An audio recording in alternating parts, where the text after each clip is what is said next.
Japan में एक बार फिर भीषण भूकंप आया है। जापान के क्यूशू में मंगलवार को आए 7.1 तीव्रता के भीषण भूकंप के बाद बुधवार सुबह 11 बजे तक 170 से अधिक भूकंप के झटके दर्ज किए गए।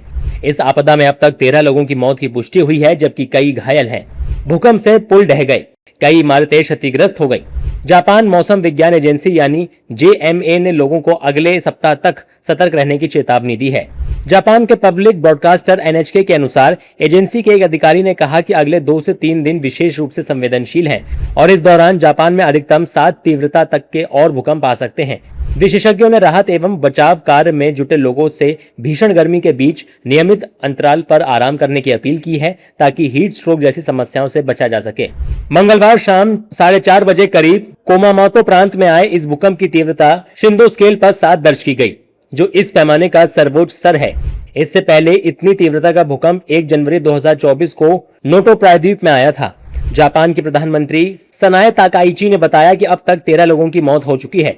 इनमें कुछ ऐसी मौतें भी शामिल हैं जिन्हें भूकंप से जुड़ी परिस्थितियों का परिणाम माना जा रहा है। हालांकि बुधवार सुबह 9:30 बजे तक कुमामोतो प्रांत के अधिकारियों ने 3 लोगों की मौत, 5 लोगों के कार्डियोपल्मोनरी अरेस्ट से होने तथा 31 लोगों के घायल होने की पुष्टि की थी।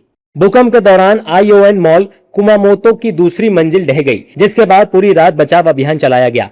बाद में मलबे से 20 वर्ष की आयु की 2 महिलाओं के शव बरामद किए गए।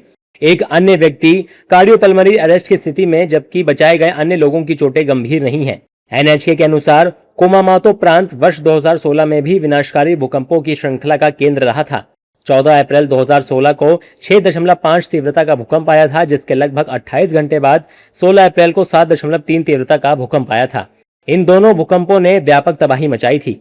बाद में जापान की सरकारी अर्थक्वेक रिसर्च कमेटी ने अनुमान लगाया था कि हिनागु फॉल्ट जोन के दक्षिणी हिस्से में अगले 30 वर्षों के अंदर 7 तीव्रता का भूकंप आने की आशंका सबसे अधिक है।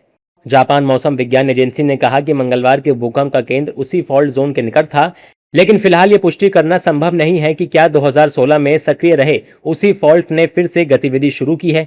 बता दें कि जापान का यह इलाका और जापान रिंग ऑफ फायर में आता है, जिसकी वजह से यहाँ पर भूकंपीय घटना देखने को मिलती हैं।